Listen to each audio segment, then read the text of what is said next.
Hi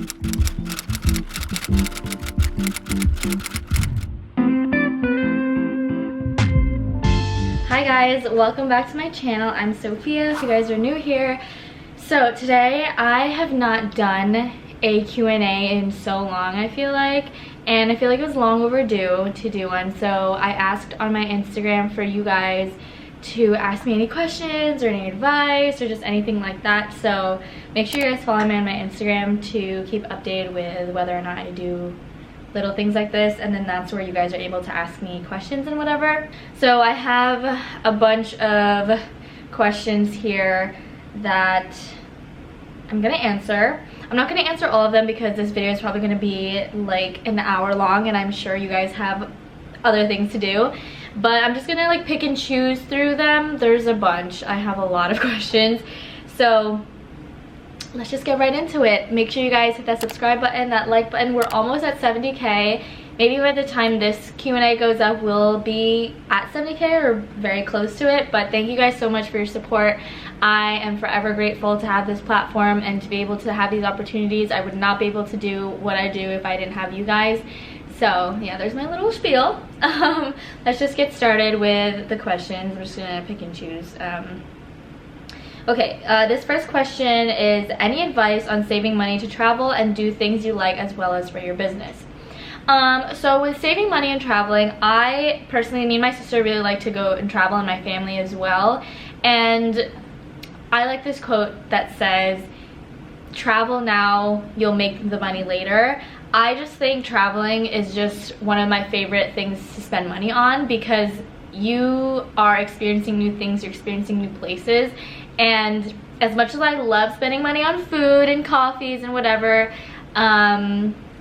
put that money that you are using towards a coffee every single day or little things like that into maybe a savings jar for traveling, because you kind of just have to put actual effort into saving money. That's just kind of how it is. Not even with just traveling, saving money in general, you need to be conscious of what you're spending money on.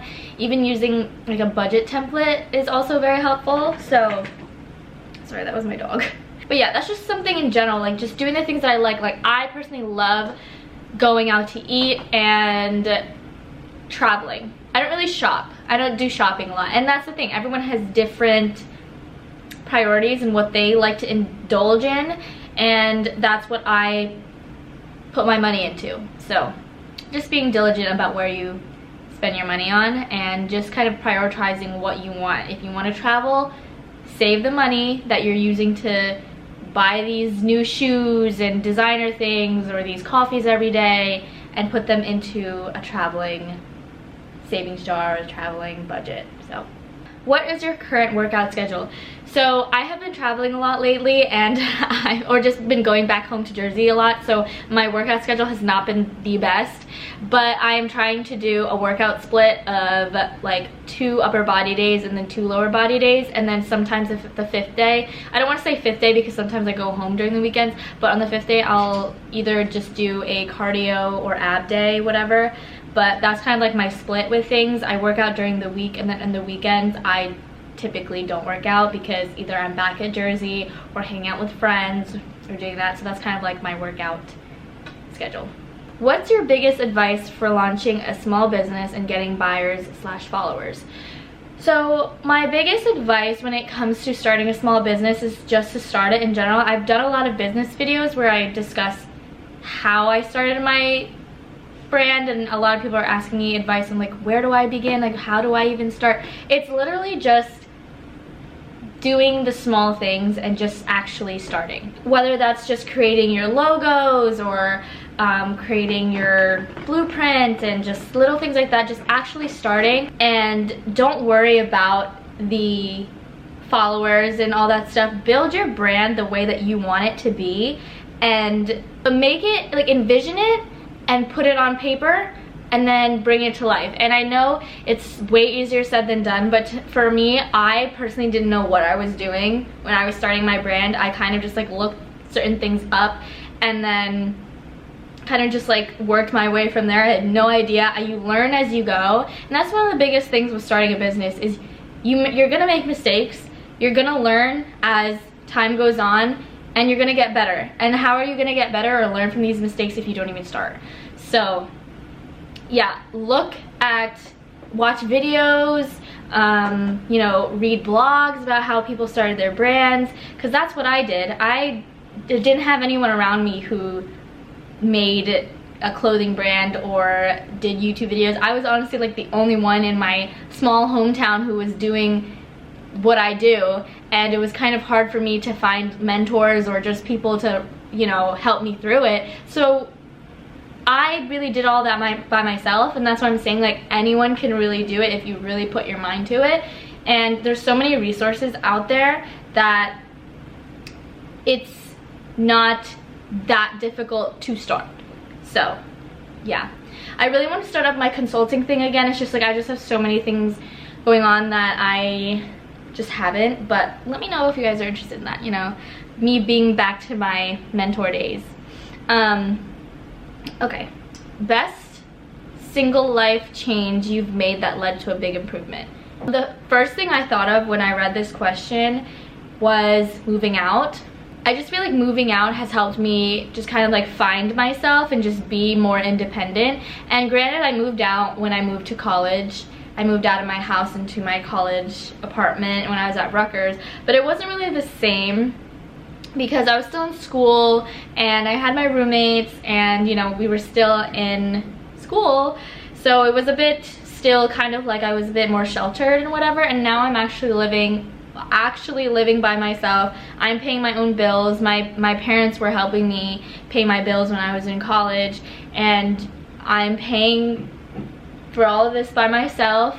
I'm living in a new city, and it's been the biggest improvement and the biggest change, I guess, in my life, because I'm fully independent. And granted, I have my sister here, but she's also a working adult, working 9 to 5, and she just does her own thing as well. She's not in school anymore, so it's really just growing up, basically. And we talked about this in the podcast, but we encourage you to, you know, I think that's one of the important steps in adulthood, is like moving out and being fully independent, and you just learn like paying bills and responsibilities of, you know, what are we gonna eat for dinner every single day, what are we gonna, you know, just like little things like that. You really learn to be an actual adult.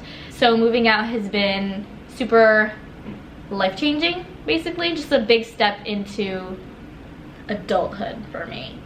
I sound like I'm like really I'm only 22, guys. Okay, how are you dealing with your mental health? So I personally think that mental health is something we all need to take care of, and it's something that I feel like we often neglect. It's something that we push past because we just have so many things in life that we have to focus on, and we kind of put our mental health in the back burner because we like, oh, we have to do this, we have so many responsibilities, so many things we have to do, and we don't take time to take care of ourselves. And that's something that people need to be more aware of, because your mental health affects everything around you. It affects your whole well-being. I feel like if you are not mentally there, how will you expect to perform well in just day-to-day activities in general, in your work life, in your social life, your love life, all that stuff? If you are not, you know, taking care of your mental health, you aren't fully there for the people around you. You're not fully there to do the tasks that you need. That's just for me personally. So I like to take mental health days. And for instance, like a few weeks ago or 2 weeks ago for the podcast, me and my sister were having a rough week. Nothing in particular, we just were kind of like mentally burnt out. And we decided we're not gonna post an episode this week. We both couldn't record. We were just not in it, and we just decided not to. And that's the thing with, you just have to be cautious about the things that you know, are gonna cause you more burnout, because when you are overworking yourself, constantly stressed over things, and you're not taking the time to recharge, you are going to, there's this quote that I saw, or this tweet that was like, if you don't take a rest day, your body will choose it for you. Or if you don't choose a rest day, your body will choose it for you. And that's so true, because you will burn out. And you know, that's why it's important to take days off. I personally, for my days off, I like to sit by the pool or just go outside, go to the park, read a book, stay off my phone. That's one of the biggest things I think is helps so much with mental health, is staying off social media and taking time off of your phone, your computer, all that stuff, because you're constantly on social media. I feel like everyone is constantly on social media, on the computer, whether that's working or just for entertainment. It kind of, you know, erodes your brain a little bit. You're constantly seeing all these things, so taking a break from all that is the best way, I think, to take care of your mental health as well. So those are my tips. How do you know when to quit the full-time job and go all in on a side hustle? I personally can't really say I did this, because going out of college, I did not get a job after college because, one, we were in a pandemic, which is why I was thinking, like, I feel like it was kind of like a blessing in disguise, because it kind of was, I was able to not have to look for a job straight out of college and really focus on making this social media thing work for me, especially because everyone's inside and TikTok was really blowing up at that point. And last year was a really big year for me, to be honest, because that's kind of like when everything really blew up for me, and I'm very grateful for that. So I technically I didn't have a full-time job, but now this is my full-time job now. And so I don't have really any expertise on quitting a full-time job because I've never actually had one, but I know that it can be difficult because my sister has experience in just quitting her previous job and then going to a new one, and it was really stressful for her because this job that she had gave her really good benefits. It was a well-paying job, but she just hated it. It was just not good for her mental health, and she just did not like how she was constantly overworking herself and whatever. And it took her a lot of time to really realize that she has to prioritize what she feels and how her mental health is, and realizing also that you only really live once, right? And I know this is I don't want you guys to just all quit your jobs or whatever, but she's young and she realized that, you know, she's gonna find a way. And that's just kind of like a good way to think of life as well. It's like, whatever comes your way, you will find a way to overcome it. And she quit her job with no job lined up, and she took a month off, and we traveled, we went to California, and then she found a job. So, you know, everything, I always believe that everything, you know, happens for a reason. And with a side hustle, with just like things like you're passionate about, if it's something that you're passionate about, I would say to make a pros and cons list, right? What are the pros and cons of you leaving a full-time job? Are you able to work around, you know, maybe doing it part-time and then putting more effort into your side hustle? Just little things like that. Create a pros and cons list. And, you know, you don't want to be stupid and just jump into things. Because for me, I know there are some people that can just go all into certain things. But for me, I like to have backup plans, and I know some people are like, oh, if you have a plan B, you won't be fully in plan A, whatever. But I mean, it's good to always be prepared and, you know, be passionate in what you want to do. And I always encourage people to pursue their passions, because for me, I pursued my passion and look where it's gotten me. I put a lot of work, I put in a lot of time and effort. It's been years since I've been doing this whole YouTube social media thing, and I never really quit. So if that's some inspo for you, I hope that helps. What does it mean when a guy wants to talk to you but not daily? That just means, I personally think, either one, they're just busy, or if they're not really busy, like, two, they're just not prioritizing you. I think one of the biggest things in relationships is consistency, and if they're not being consistent, then they're not really prioritizing you. So there's that. I'm gonna keep that one short and sweet. How do I motivate myself to work out? That's such a big thing, because I really have to push myself to work out, especially if I haven't worked out in a long time. I'm literally having to force myself to work out. One thing that I do is that when I'm really not into working out, I will just change it into a workout outfit, and then I am just in my workout outfit. I'll walk around the house, whatever, just in my workout outfit, but it's telling me like you need to work out. So that's kind of the thing that I do.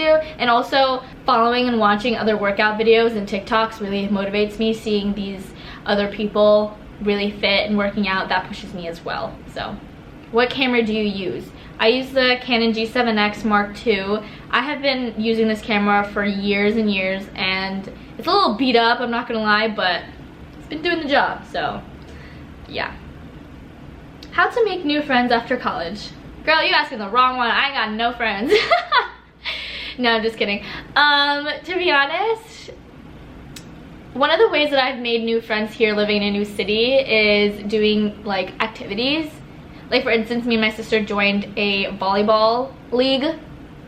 Like who would have thought, right? But we joined a volleyball league and we made amazing friends, and we would go out to eat with them, and you know, we just created friendships through there.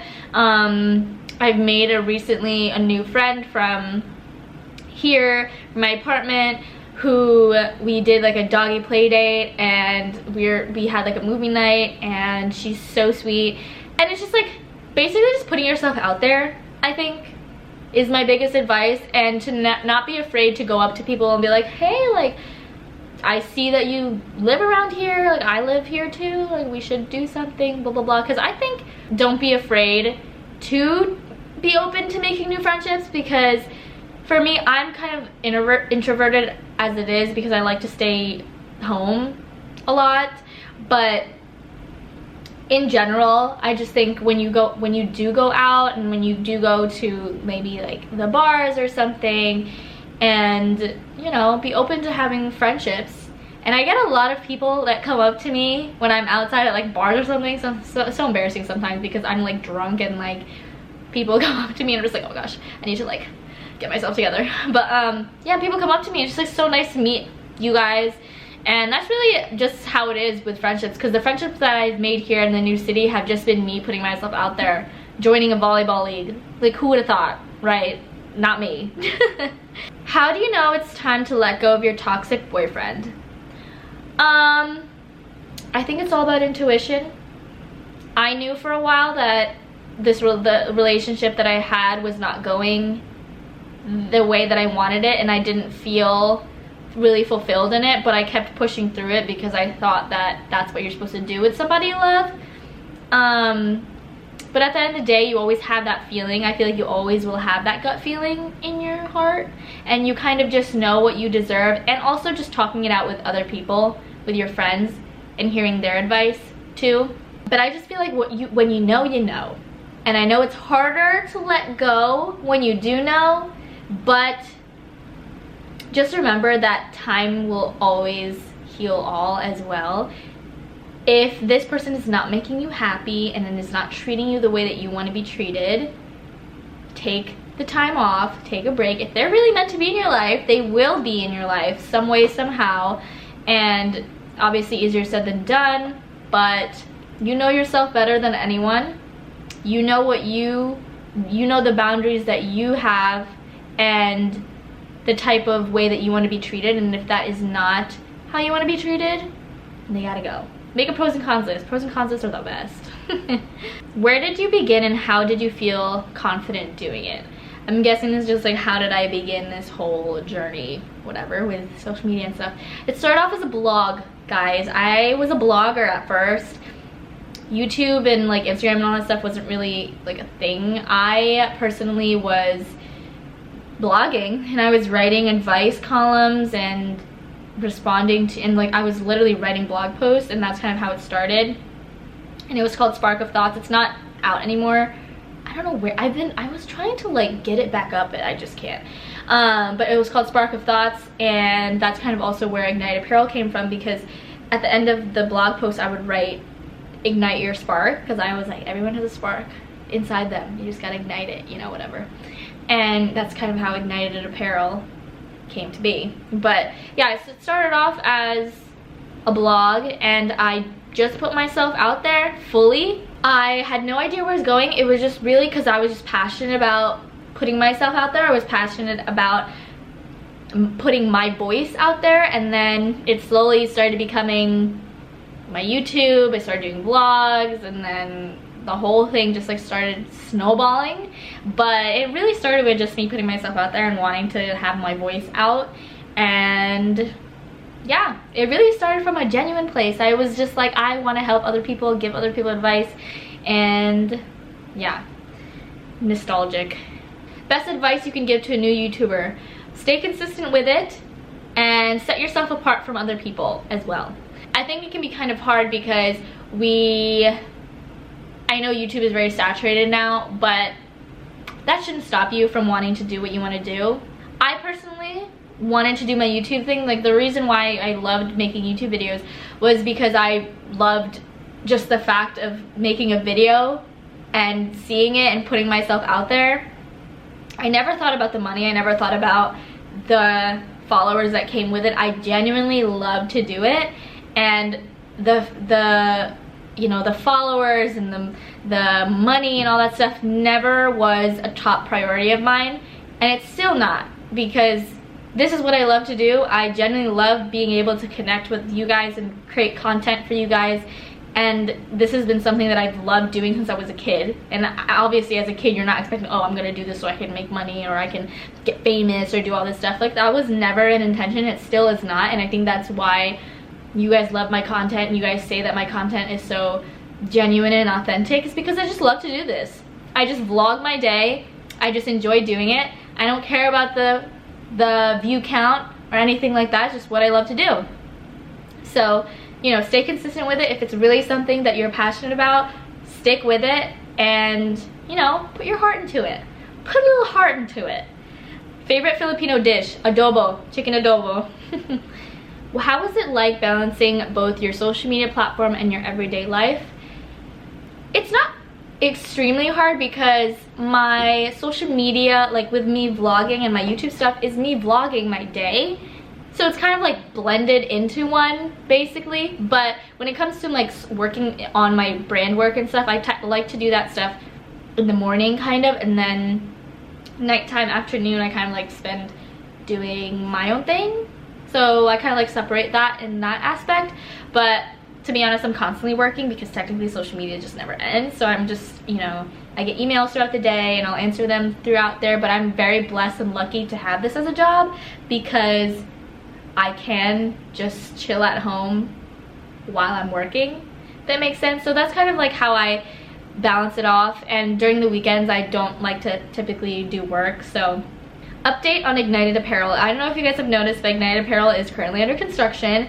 We are currently working on a new rebrand for Ignited Apparel, and I've basically kept quiet about it. There's not much really that I want to share yet, but we are under construction, doing a lot of exciting things behind the scenes, and I'm very excited for the fall. Yeah. What was the hardest part about healing? I saw this question and I was very interested about it because healing is something that is very difficult. I think it can be a lonely process because, you know, you're the only one feeling the pain and whatever. But I think the hardest part about healing is unlearning the toxic traits or behaviors that you thought were normal, and also realizing that life in itself isn't fair and shit happens to people no matter what, and it's really all about how you are able to handle things and knowing that everything is going to be okay. That's really it. Moving forward, pushing through every day is probably the hardest part about healing. You just kind of like, no matter what, life is moving on no matter what, right? So you just kind of have to keep pushing forward, keep choosing to be strong every day, and yeah, there is strength in healing, y'all. Tell you that much. Any special ideas when you hit 100K on YouTube?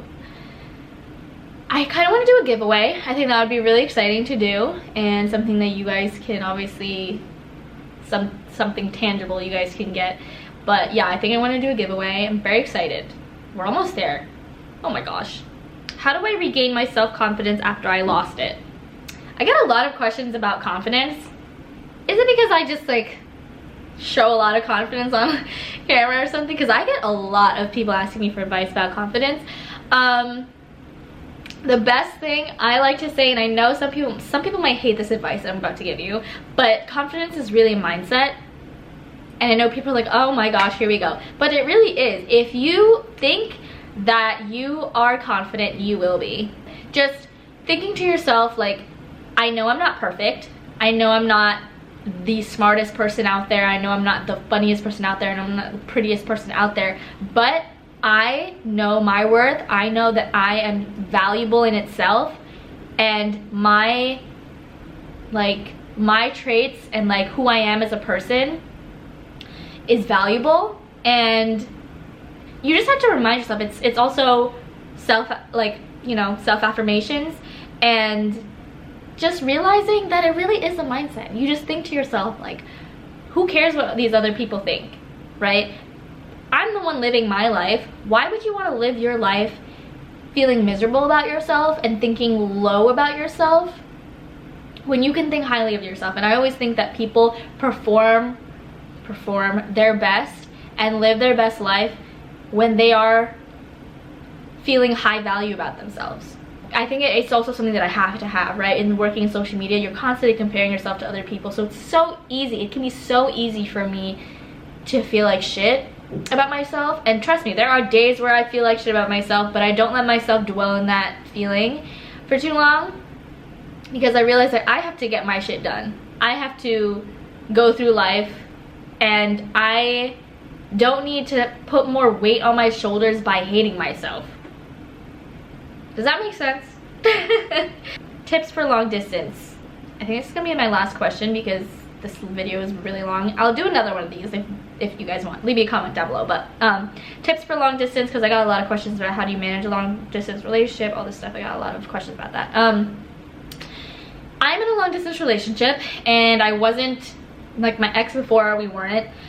And it's very weird because I never thought I would be in a long distance relationship, because I don't know, I just never thought I would enjoy it or think that I could handle it. But to be honest, I really don't mind it, to be honest. Maybe it's because, I don't know, I genuinely think the best thing for a long distance relationship is being consistent. And that doesn't mean text them 24/7 every minute of the day. Me and my boyfriend don't text all the time, like every single day. We text in the morning, like good morning, and ask each other what our plans for the days are. And then like we'll text each other here and there throughout the day if we have something to tell each other or if we need to ask each other things. But look who's calling me right now, hold on. Shit. I'm filming, look. Wait, I'm literally, that's so weird because, wait, I'm doing the Q&A, right? I'm doing the Q&A, and then I'm answering the last question, and I was talking about long distance, and I literally, the moment I was like, yeah, we don't text every day, like we call, I looked down at my phone and you were calling me, and I said, look who it is. Okay, bye, love you. So we don't text every single minute of the day, but we call throughout the day. He calls me, and at night we call each other, and then we just talk about our day. We send each other TikToks obviously throughout the day. But one of the things with relationships in general, I feel like, and it doesn't have to be long distance, is you tend to lose yourself because you get lost in another person. You kind of forget that you are your own person, and that you are your own individual person. And I think we all, even for me, for my past relationship, I kind of just got lost in it because I was constantly just wanting to be with this person, just doing things that this person liked and whatever. And you kind of lose sight of who you are and your hobbies and what you enjoy to do. So being in a long distance relationship has really helped me just really love this person for who they are and not really, you know, anything other than that. And because I feel like there's a lot of different factors in relationships, right, that can really affect it. And one thing for me with like long distance is I found that I genuinely just get to enjoy this person, talk to this person, really get to know them without, you know, other external factors. And trust me, like I visited him, he's come to visit me, and it's been great. But I found that for myself, I haven't lost myself in it, so I can be fully myself in this relationship, and he can be fully himself. Does that make any sense? I hope that makes sense, but you know, every relationship is different. Some people are fine texting every minute, every day, and some people are not. And just for me personally, I was in my last relationship, even though he lived down the street, we would text all the time. And now it's so different because I'm in a long distance relationship and I don't text him as often. And it's weird, but I prefer it that way because I get to do my own thing. I update him throughout the day, he updates me throughout the day. We call each other at night, we have movie nights and all that stuff. But yeah, but just like the main thing also just being consistent. It doesn't matter how many times you guys talk throughout the day, just as long as you are checking up on each other every day, you are communicating at least every day, is just something that I feel like is important in relationships in general, just consistency. And yeah, so I think that's all for this Q&A. I think this video is like 30 minutes long, sorry guys. But I will do another one of these if you guys are interested. But yeah, I hope you guys enjoyed. Leave me any comments down below. Make sure to give this video a thumbs up, don't forget to subscribe, and I will see you guys in my next video. Bye! Where was I? Oh, now I lost my train of thought, Kyle. I freaking accidentally stepped on his tail. Where was I?